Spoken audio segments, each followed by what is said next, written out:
Hello, I'm Jake with Robinson's Flooring, and today I'm going to give you some tips on how to protect and maintain your hardwood floors.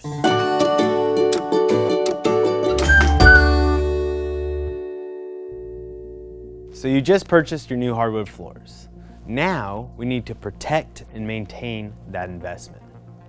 One of the first things you should do is buy floor protectors. These should be put on all of your furniture, especially the furniture that moves.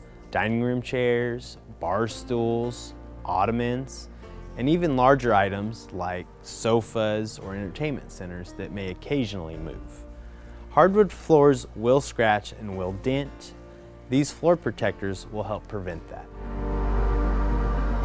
The next thing you want to do to help maintain your floor is to get a touch-up pen or a touch-up marker. You can get these pens or markers in different colors to help match your floor. So if you do have a scratch, these touch-up markers can come in handy and help hide that scratch on the floor. Another thing you should do to help protect and maintain your floors is get a cleaning kit. Here I have a Shaw cleaning kit. This kit has a microfiber pad, dust pad, cleaner, and mop and handle inside. Bona also has a hardwood cleaning kit that is very good and very similar. And I'll give you a short demonstration of how easy it is to clean a hardwood floor and maintain it. Here I have the Shaw hard surface cleaner. I have the mop with the microfiber pad on it. I'm going to spray the cleaner directly onto the floor, or I can spray it directly onto the microfiber pad, and then you're going to mop. Very simple, easy to clean, low maintenance, and when you're done cleaning your house, you can take the pad off. This microfiber pad is Velcro. Put it in the washing machine, reuse it. Also, you can take the dust pad that was in that cleaning kit that we purchased and do light dusting with it. The dusting you want to do every few days. The cleaning with the microfiber pad and cleaner you want to do at least once a week. Finally, you may want to consider walk-off mats or door mats for your hardwood floors. These are nice at points of entry from outside doorways because those first few steps from the outside are on that mat. That debris, soil, rocks or pebbles that may be on your shoes, you hopefully will get them off on those walk-off mats and you won't scratch or dent your new floor.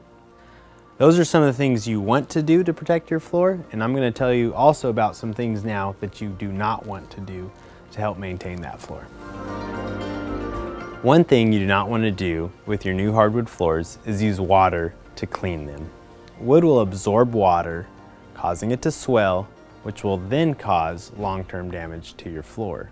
Some areas are more prone to water, like kitchens, bathrooms, or utility rooms. In those rooms, you just want to make sure they're well ventilated, and you want to be diligent in cleaning up water that may get on the floors in those areas. One other thing to consider is if you have a pool, try not to track that water from the pool into your house. The water in itself is a problem, but also that water has chemicals in it. Those chemicals can discolor the floor and cause damage to your new hardwood purchase. Finally, you have your new hardwood floors and you're considering getting an area rug. What you do not want to do is get an area rug with the wrong backing. You need to have a soft backed area rug like a monk's cloth that will allow the flooring to breathe, the hardwood floor to breathe, and it will prevent it from scratching. If you already have an area rug that does not have the right backing, you can always get a pad to take care of those concerns. We hope these tips will help you maintain your hardwood floors for many years.